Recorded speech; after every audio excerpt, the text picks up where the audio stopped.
हिंदुस्तान के तमाम मुसलमानों ने ये तय किया कि भारतीय जनता पार्टी की सरकार नहीं बननी चाहिए। भारतीय जनता पार्टी बेईमान है, देश का नुकसान कर रही है, देश को खोखला बनाने का काम कर रही है, देश को बेचने का काम कर रही है। यूसीसी का जहां तक ताल्लुक है, यूसीसी की हिंदुस्तान में इसलिए जरूरत नहीं है कि पर्सनल लॉ है, इसके बावजूद पर्सनल लॉ को नजरअंदाज करके अदालतों में यूसीसी के तहत कार्रवाई हो रही है। ओवैसी की पार्टी को भी आप बुला रहे हैं? नहीं, ओवैसी साहब को पिछली मीटिंग में भी हमने दावत दी थी, किसी वजह से नहीं पहुंच सके।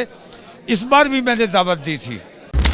मौलाना तौकीर रजा है हमारे साथ। सर, क्या कुछ आप लोगों ने तय किया है? तमाम SC ST OBC और ट्राइबल्स, दीगर माइनॉरिटीज़, तमाम लोग मुत्तहिद और मुत्तफिक होकर एक नए गठबंधन की ज़रूरत को महसूस किया गया, क्योंकि सेकुलरिस्टों ने एक गठबंधन बनाया था जो कांग्रेस की गलत पॉलिसी की वजह से बिखर गया, इंडिया गठबंधन जी। तो हमें ये महसूस हो रहा था कि शायद इन बेईमानों से उस गठबंधन के जरिए हम निजात हासिल कर सकते हैं, लेकिन इसके बिखर जाने से, कमज़ोर हो जाने की, कांग्रेस की गलत पॉलिसी की वजह से कमज़ोर होना, तो हम अपने देश का काम करने के लिए, अपने देश को अच्छी सरकार देने के लिए हमने तमाम लोगों का गठबंधन बनाया है। ये कौन लोग हैं, कितनी पार्टियां हैं इसमें? नहीं, पार्टियों का सवाल नहीं है। मैं ये कह रहा हूँ कि हिंदुस्तान के तमाम मुसलमानों ने ये तय किया कि भारतीय जनता पार्टी की सरकार नहीं बननी चाहिए। हिंदुस्तान के तमाम दबे कुचलों ने, हिंदुस्तान के उन दलितों ने जिनको ज़बरदस्त पिलाया गया, इन तमाम लोगों ने, तमाम माइनॉरिटीज़ ने ये तय किया कि भारतीय जनता पार्टी बेईमान है, देश का नुकसान कर रही है, देश को खोखला बनाने का काम कर रही है, देश को बेचने का काम कर रही है।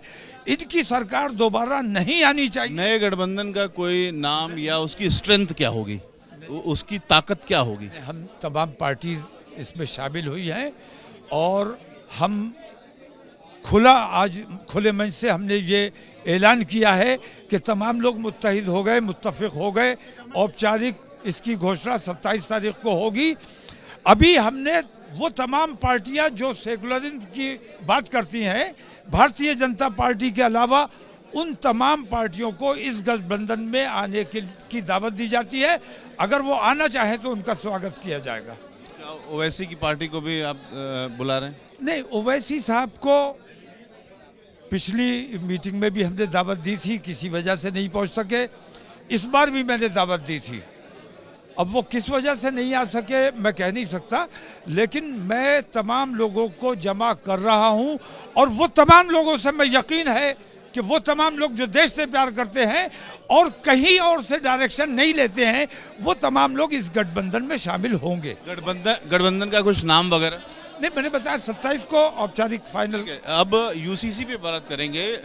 जो उत्तराखंड में यूसीसी को लेकर के रेगुलेशन कमेटी बनी है और नियम कानून अब बन रहे हैं। दूसरी ओर असम सरकार ने जो मुस्लिम विवाह और तलाक कानून है 1930 का, उसे रद्द कर दिया है। अभी खाली गठबंधन पे बात कर लीजिए। यूसीसी का जहां तक ताल्लुक है, यूसीसी की हिंदुस्तान में इसलिए जरूरत नहीं है कि पर्सनल लॉ है, इसके बावजूद पर्सनल लॉ को नजरअंदाज करके अदालतों में यूसीसी के तहत कार्रवाई हो रही है। तो यूसीसी का दिखावा किया जा रहा है, हिंदू समाज को बहकाने की कोशिश की जा रही है। असल में तो यूसीसी लागू है, अदालतों में कानून मौजूद है और कानून की अनदेखी करके जो अपने मन के कानून से फैसला कर रहा है, वो जज मैं समझता हूं कि तौहीन अदालत कर रहा है। बहुत शुक्रिया।